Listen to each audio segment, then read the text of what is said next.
All right, so now it's Tuesday, March 16th, a couple months after we spun a rod bearing.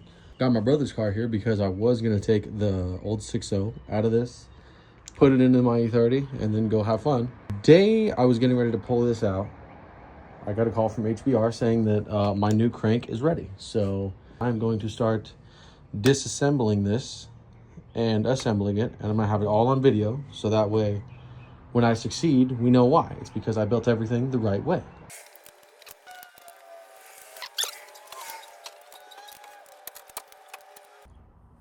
All right, so all the main cap bolts are out. So one thing I forgot to do when I took the thing apart was pull the rear cover off. So now that it's on the engine stand, it's gonna be a little bit harder, but I'm sure we'll manage. So let me get those off. And then, all right, so we got all the bolts off. This is my first rodeo, so I've done this a few times before.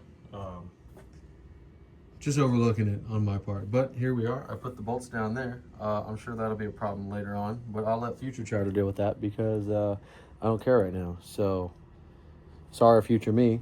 I'll see you shortly. My weapon of choice is a medium-sized bar. So show you how I get these off. So first we'll pop the cover off here. There's these little journals on these motors. So I usually go in here for one and pop it. So as you get farther down, so these two are pretty easy, those two are pretty easy. This one's kind of tough, but considering how easy that was, I'm sure it won't be an issue. So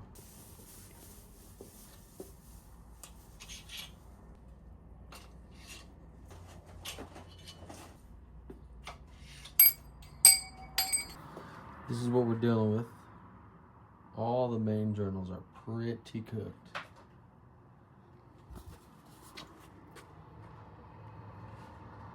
I did have this block machined for the ARP studs. So I'm no professional, but I plasti gauged everything and everything was in spec, whatever. And then we'll pull the cam out and clean the block up a little. So these ones don't look nearly as bad. We got copper, but didn't really make it past that. Doesn't look like. But these are all, this is probably like the least worn out, but it's just more worn toward the edge here. So I doubt it makes a difference since it's all ARP, but I'm going to be putting all the bolts and nuts back how I got them out of the motor. So just in case, because I know that's a thing.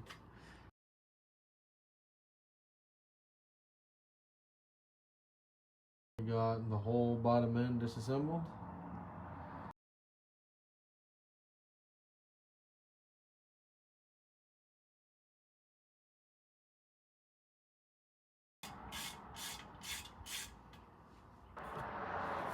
So I was just looking at this. So I'm taking the cam retainer plate off, and only the top half of this retainer plate is scratched off, which I feel like isn't normal. And if it is, I feel like maybe the whole thing should be. But I feel like that is, with doing no research or asking any questions, I feel like that may be the result of a bent crank. There's just a thought that ran through my head while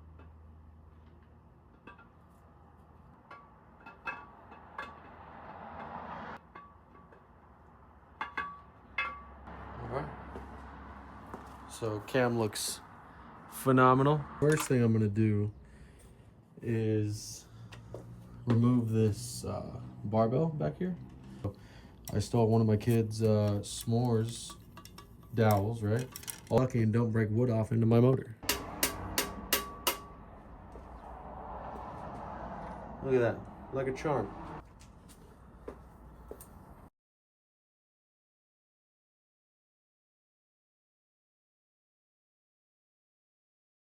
I'm gonna fold this up and clean all the bearing surfaces with some acetone.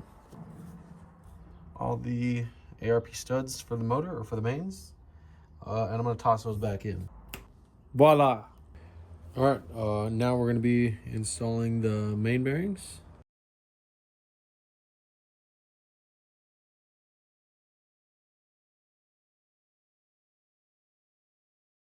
Crank's clean, bearings are clean. I'm gonna toss this crank in here. All right, so I'm not gonna spin it, I'm just gonna leave it there. And I'm gonna clean the main caps and then load the main caps up with the new bearings. So if you haven't used plastic gauge before, they come in kits like this. We're gonna look for anywhere in between 2 and 3. We want it to be in between one of those, just to be in the middle. And we're gonna pray that all 5 journals are the same. Little thin piece of plastic in there, the little green plastic in there. Smaller pieces, and then pop it on there.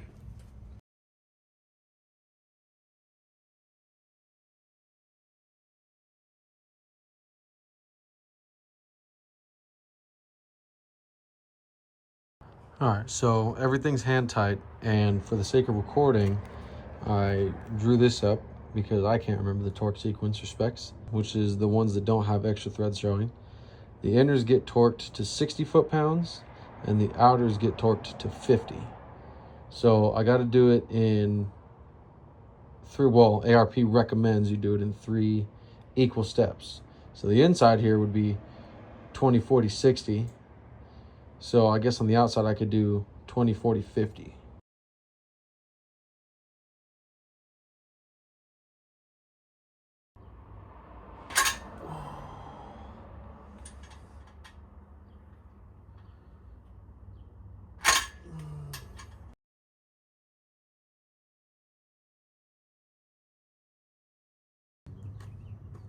I got everything torqued.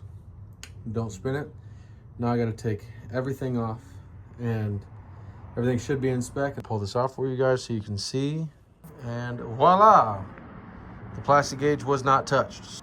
Things like this is what prolongs builds, because realistically, had everything went right, I probably would have been able to get this whole bottom end assembled and then probably had this thing running this weekend.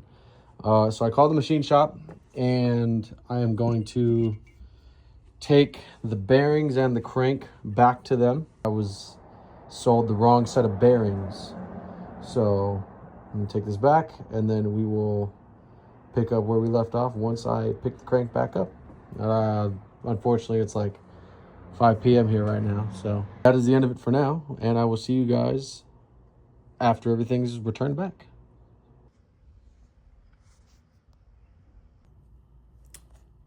Some ultra slick assembly loop.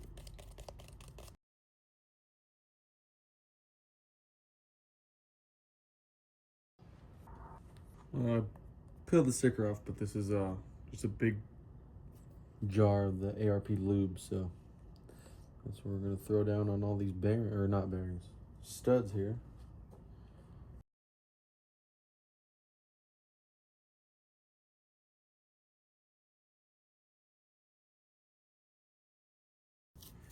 All right, got those all hand tight with our small block Chevy wrench. Starting at 20, back to our little guide here.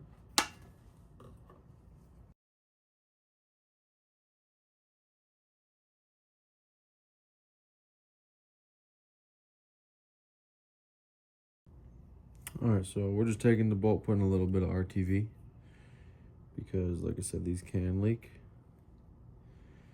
And then just smearing it along. I really don't do that much. At least I don't feel like this is that much. Yeah, looks good to me. If it'll focus.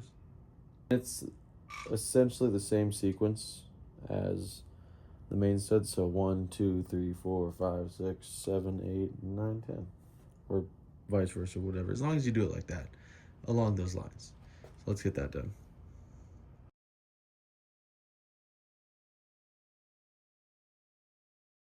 Now it's time for the other side of this. So I've never done this part before. The rods that I cooked were cylinders 1 and 4 that, in my opinion, were the worst. So to my understanding, the issue was I used these factory ls3 rods with ARP rod bolts. They told me that these bolts add more of a clamping force, and they send the surface out around. Between the motor that I picked up from Josh Stewart that had 6 good rods and them, we were able to make one good set that we balanced out. I'm going to be swapping stock pistons. I'm cleaning everything in diesel right now onto these new rods, and we're going to send it. I mean, there's not a whole lot that I could do at this point. I really want to drive. I'm going to set the camera up and we're gonna start getting that going. I have one end open here, and then the other end I have the wrist pin clip already in the piston, and all the pistons I'm gonna keep one side in, just to make my life a little bit easier. So I'm gonna go through and clean all these because I don't know if we can see it on camera. So like on the oiling ring, there's just a bunch of shit in there. So I'm gonna go through and scrape as much of that as I can. So the way all the pistons are set up is the pin or the hole that faces to the front of the engine is on the opposite side of this rod. So this rod, how I'm doing it, is has this little nipple and has the indicator for the front of the block, and they go like this, where it's nipple and then the hole for the block, or hole for the orientation on the block. This is the one that came out of my motor. So nipple, cylinder 6, and there's the little orientation dot right there. Go clean the little oiling groove on both sides. Full orientation hole, it's gonna line up, we're gonna be good. So get some of this assembly lube.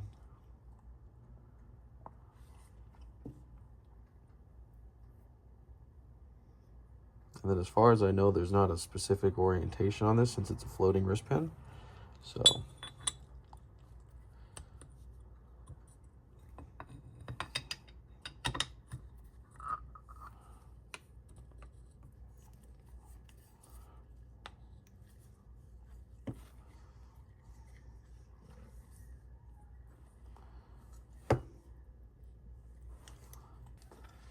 there's a 14mm socket. There we go, pushed up against that wrist pin clip. Now, this is the wrist pin clip that came from this piston. I've never done this. I've watched a couple videos though. Also, I'm not wearing safety glasses, so this is guaranteed to work.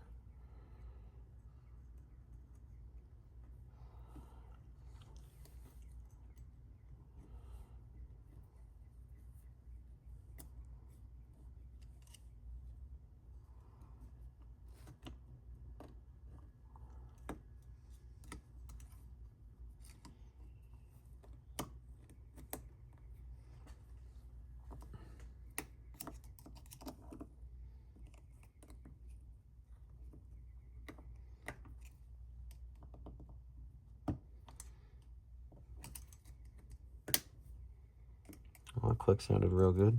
Yeah, so that wrist pin clip seems to be clipped in there pretty good. Cylinder 1 piston. We'll see how it goes, I guess. I didn't take these piston rings off. I'm gonna go ahead and assume that there's not a difference. So I know that this is my top piston ring. Oop, get that out of there. That's my top piston, or the compression ring. Okay, luckily these oiling rings, I mean, I know the orientation because you see this is dark and this is light, so I'm pretty sure these sit against the ring lands, right? And then here's the oiling ring. I've also only ever seen this done on YouTube, so I'm just basing off of what I've seen those guys do. Oiling ring facing up like this. So I'm just gonna match that. Put this oiling ring first. I'm gonna take this ring and set it in. Ring is in. Makes it a lot easier. And then we'll set this top ring in. I did a little bit of research because I figure that's probably the safest bet. See that these rings both have a dot, right? So I like how GM made this kind of like Legos, because I really like Legos. So this top ring, you can see, is a lot shinier, right? But since it's used, it's pretty easy to go and look, and you see this is the top compression ring, right? Nice and shiny and clean on both sides, right? This is the second ring. So they both have these little dimples, but then this one is the one that helps scrape all the oil down. And if we look, this one has that same little oil residue on it, right? So I'm gonna do my best to clean that, but now that I know, and it's on video in case I forget, that this piston ring is in this second slot, not the top. This is the compression ring, the main compression one. And we know that these dots face up. So now I know.